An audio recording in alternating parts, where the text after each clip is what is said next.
안녕하십니까? 2025년 6월 3일 화요일 인도네시아 헤드라인 시작합니다. 첫 번째 소식입니다. 인도네시아와 프랑스가 전략무기 협력을 대폭 강화하기로 했습니다.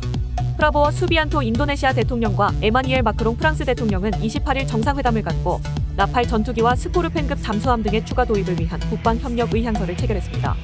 정상회담 후 공동기자회견에서 마크롱 대통령은 새로운 무기 주문 가능성이 열려 기쁘다며 협력 의지를 밝혔고, 프라보워 대통령도 프랑스는 인도네시아 국방 현대화의 핵심 파트너라며 공동 생산과 기술 이전에 대한 기대를 나타냈습니다. 양국은 이미 2022년 라팔 전투기 42대 구매 계약을 비롯해 레이더, 잠수함 등 총 81억 달러 규모의 방위 계약을 맺은 바 있습니다. 또한 양국 정상은 중동 문제에 대해서도 의견을 교환했습니다. 프라보워 대통령은 이스라엘이 팔레스타인을 국가로 인정한다면 인도네시아도 외교관계를 열 준비가 돼 있다고 밝혔고, 마크롱 대통령 역시 두 국가 해법을 지지하며 정치적 해결만이 지속 가능한 평화의 길이라고 강조했습니다. 이날 회담에서는 국방 분야 외에도 경제 협력도 논의됐습니다. 프랑스 광산기업 에라메트와 인도네시아 국부펀드 다난타라의 협력을 위한 양해각서가 체결되는 등 양국은 전략산업 전반에 걸쳐 협력을 확대해 나가기로 했습니다.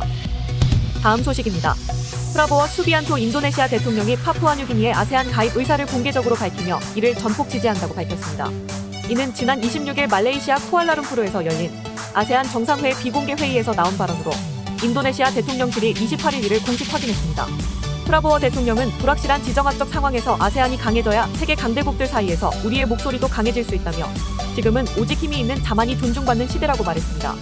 그는 이어 동티모르와 파푸아뉴기니가 정식 회원국으로 가입할 경우 아세안의 국제적 위상이 더욱 강화될 것이라고 강조했습니다. 현재 아세안은 인도네시아를 포함한 10개국으로 구성되어 있으며 동티모르는 옵서버 국가로 등록되어 있습니다. 동티모르는 오는 10월 예정된 정상회의에서 11번째 정회원국이 될 전망이며 파푸아뉴기니 역시 이에 이은 가입 후보국으로 주목받고 있습니다. 참고로 파푸아뉴기니는 인도네시아와 뉴기니 섬을 공유하는 이웃 국가로 국경 길이만 800km에 달합니다. 풍부한 천연자원을 보유하고 있지만 다양한 부족 사회가 독립적으로 존재하며 개발 속도는 더딘 상황입니다. 인도네시아는 지정학적 연대와 지역 안보 강화를 위해 파푸아뉴기니의 아세안 가입을 전략적으로 지지하고 있습니다. 다음 소식입니다. 세계 최대 석탄 수출국인 인도네시아가 당초 발표했던 석탄 발전소의 단계적 폐쇄 계획을 사실상 철회했습니다.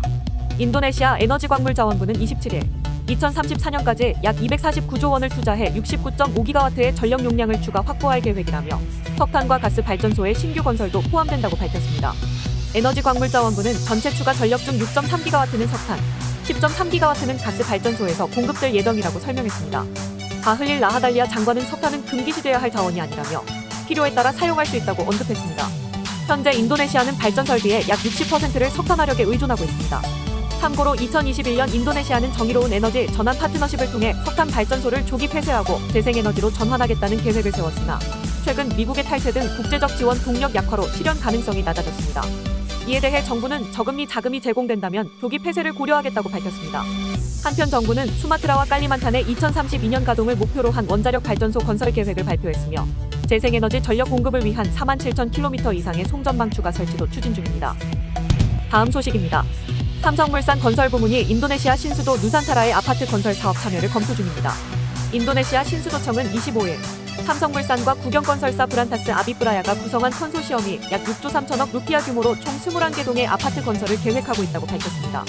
삼성물산은 지난해 말 신수도청에 주택개발 의사를 전달했으며 최근 대상 부지를 지정받았다면서도 아직 사업 참여가 확정된 단계는 아니라고 설명했습니다. 한편 미국 컨소시엄도 20개 동 약 6조 루피아 규모의 아파트 개발을 추진 중이며 다국적 기업들이 포함되어 경쟁이 치열한 상황입니다. 삼성물산은 2023년 인도네시아 최대 부동산 개발사 시나르 마스랜드와 스마트시티 개발 업무 협약을 체결하는 등 누산타라 개발 사업에 지속적인 관심을 보여왔습니다. 이번 아파트 건설 프로젝트도 그 연장선상에서 추진되는 것으로 풀이됩니다. 참고로 누산타라는 자카르타의 과밀 해소를 위해 보르네오 섬 동부에 조성 중인 신수도로 전체 사업 비용은 최대 629조 루피아에 달합니다. 인도네시아 정부는 약 19%의 비용만 부담하고 나머지는 민간 투자와 민관 협력을 통해 조달할 계획입니다. 현재까지 약 132조 루피아 규모의 투자가 확보된 상태입니다. 다음 소식입니다. 인도네시아의 자동차 판매가 2013년 이후 정체 상태를 벗어나지 못하고 있습니다. 2013년 123만 대로 정점을 찍은 이후 연간 판매량은 약 100만 대 수준에 머물렀고 2024년에는 86만 6천 대로 코로나19 이후 최저치를 기록했습니다. 최근 2025년 상반기까지도 판매는 하락세로 전년 대비 2.9% 감소한 것으로 나타났습니다. 인도네시아의 자동차 보급률은 여전히 낮습니다. 인도네시아의 인구 1,000명당 차량 보유 대수는 99대로 태국 275대, 말레이시아 490대와 비교해 매우 낮은 수준입니다. 전체 가구 중 자동차를 보유한 비율도 2024년 기준 14%에 그쳤습니다. 자동차 구매력 위축의 주요 원인으로는 경기 둔화와 신용 규제 강화, 그리고 높은 세금이 지적됩니다.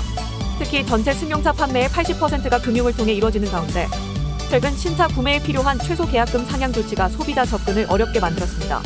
여기에 세금 부담은 차량 가격의 최대 40%까지 반영돼 인근 국가보다 높은 수준입니다. 전문가들은 자동차 산업 활성화를 위해 소비자 구매력 회복, 자동차 전반에 대한 세금 인하, 그리고 금융 접근성 완화를 정부가 추진해야 한다고 제언합니다. 또한 인도네시아가 인구 규모에 걸맞은 자동차 시장으로 성장하기 위해서는 보다 균형 잡힌 정책적 접근이 시급하다는 지적입니다. 다음 소식입니다. 인도네시아 당국이 해상에서 시가 4천억 원이 넘는 필로폰 2톤을 압수했습니다.